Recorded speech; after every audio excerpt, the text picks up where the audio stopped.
TDP నేత జేసీ ప్రభాకర్ రెడ్డి బరితెగించి వ్యవహరిస్తున్నారు. వైఎస్ఆర్సీపీ నేతలపై జేసీ ప్రభాకర్ రెడ్డి బెదిరింపులకు పాల్పడ్డారు. స్థానిక సంస్థల ఎన్నికల్లో నామినేషన్లు వేయనివ్వమని హెచ్చరించారు. వైఎస్ఆర్సీపీ నేతల ఇళ్లపైకి అనుచరులను ఉసిగొల్పారు జేసీ ప్రభాకర్ రెడ్డి. 50 వాహనాల్లో తాడిపత్రి నుంచి వచ్చిన టీడీపీ గూండాలు పెద్దవడుగూరులో వైఎస్ఆర్సీపీ నేతల ఇళ్లపై దాడికి పాల్పడ్డారు. టీడీపీ మూకలు దాడి చేస్తున్నా పోలీసులు ప్రేక్షక పాత్ర పోషించారు. సోషల్ మీడియాలో కౌంటర్ ఇవ్వడంతో పచ్చమూకల దాడికి తెగబడ్డారు.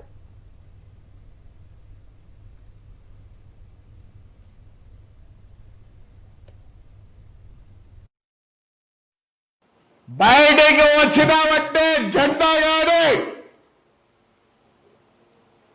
మీ పార్టీ సంబంధంగా నువ్వు వచ్చినావంటే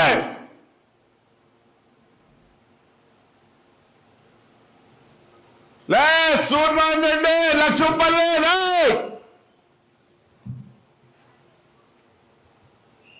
బాద్రా ఈడు రామచంద్ర గారికి ఎకరా కూడా లేదు. ట్రాక్టర్ తెట్టి బతుక్కుండేవాడు బెదిరిస్తావా? రారా బయటికి రా. ఉంటారు ఈడ ఇల్లు తీసుకుని మా వాళ్ళు. లే చిత్రసేనుడు చిదంబరం రెడ్డి ఊరిడ్చు, ఊరు వదులు, నువ్వు కంప్లైంట్ చేసుకో, ఊరు వదులుతావు. మళ్ళీ రా 3 ఏళ్ల తర్వాత మీ దగ్గర వచ్చేది, అప్పుడు కొట్టండి, మేము వద్దానా? ఇదే అంశానికి సంబంధించి మరిన్ని అప్డేట్స్ మా కరెస్పాండెంట్ శివారెడ్డి అందిస్తారు. శివారెడ్డి చెప్పండి, మరొకసారి టీడీపీ నేతలు గుండాయిజం అనొచ్చు లేదా దౌర్జన్యాలు అనొచ్చు చూస్తున్నాం, కంటిన్యూ అవుతున్నాయి. మరి వైసీపీ నేతలపై కావచ్చు, వాళ్ళ బెదిరింపులు అవ్వచ్చు లేదా దాడుల గురించి ఏమంటారు? పరిస్థితి ఏంటి? వాస్తవానికి తాడిపత్రి నియోజకవర్గంలో జేసీ ప్రభాకర్ రెడ్డి వ్యవహార శైలి పూర్తి స్థాయిలో వివాదాస్పదమవుతున్న పరిస్థితి కనిపిస్తుంది. ఎందుకంటే స్థానిక సంస్థల ఎన్నికలు త్వరలో రానున్న నేపథ్యంలో ఇప్పటి నుంచే బెదిరింపుల పర్వాన్ని జేసీ ప్రభాకర్ రెడ్డి ప్రారంభించినట్లుగా కనిపిస్తుంది. అందుకే తాను చెప్పిందే వినాలి, తాను చెప్పినట్లు నడుచుకోవాలి, ఎవరు కూడా నామినేషన్లు వేయకూడదన్న ధోరణి జేసీ ప్రభాకర్ రెడ్డిలో కనిపిస్తుంది. వాస్తవానికి మన ప్రజాస్వామ్య దేశం, ఏదైనా ఏ ఎన్నికలైనా కూడా పాల్గొనవచ్చు. అయితే గత ప్రభుత్వంలో మాత్రం పోలీసులు రిగ్గింగ్ చేశారు, వైఎస్ఆర్ కాంగ్రెస్ పార్టీ నేతలు రిగ్గింగ్ చేశారు. మేము ఆ రోజున ఓడిపోయామని జేసీ ప్రభాకర్ చెప్తున్నప్పటికీ గతంలో అత్యంత ప్రజాస్వామ్యబద్ధంగా వైఎస్ఆర్ కాంగ్రెస్ పార్టీ హయాంలో ఎలక్షన్ జరిగిన తీరుని ఇప్పుడు కూడా ప్రజలు నెమరేసుకుంటున్నారు.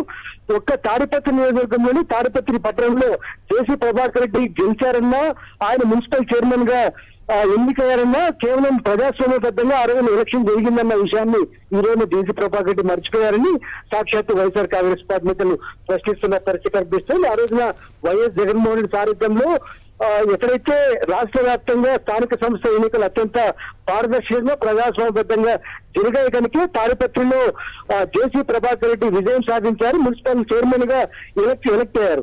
కానీ ఇప్పుడు టీడీపీ కూటమి అధికారంలోకి వచ్చిన తర్వాత రెడ్ బుక్ అమలు చేస్తూ ఉన్నారు.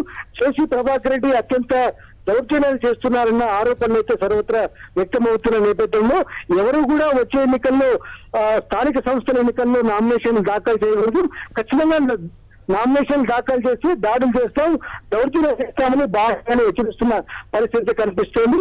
చూడొచ్చు ఆయన వాయిస్ లో కూడా పెద్దవరపురం మండలానికి సంబంధించిన వైఎస్ఆర్ కాంగ్రెస్ పార్టీ నేతలు సూర్యనారాయణ రెడ్డి, అదేవిధంగా రామచంద్రారెడ్డి, శర్వారెడ్డి, చిదంబరం రెడ్డి ఈ నలుగురు నాయకుల్ని పబ్లిక్ గానే మీ అంతు చూస్తామని బెదిరిస్తున్నారు. ఎవరైతే లోకల్ ఎలక్షన్స్ లో మీరు పాల్గొన్నా, నామినేషన్లు వేసినా, లేకపోతే ఎవరికి ప్రభుత్వ ప్రచారం చేసినా ఖచ్చితంగా మీ మీద అటాక్ చేస్తామని చాలా స్పష్టంగా హెచ్చరిస్తున్న నేపథ్యంలో పోలీసుల ప్రేక్షక పాత్ర పూర్తి స్థాయిలో నివాసిపోతే, ఎందుకంటే వైఎస్ఆర్ కాంగ్రెస్ పార్టీ ఇళ్ల వద్ద జేసీ వర్గీయులు వచ్చి అక్కడ ధర్నా పేరుతో అడావుడి చేస్తున్నప్పటికీ పోలీసులు ఎట్లాంటి చర్యలు తీసుకోకపోవడం పూర్తి స్థాయిలో నివాసిపదమవుతున్న పరిస్థితి కనిపిస్తోంది. Durga, right, thank you Sivareddy.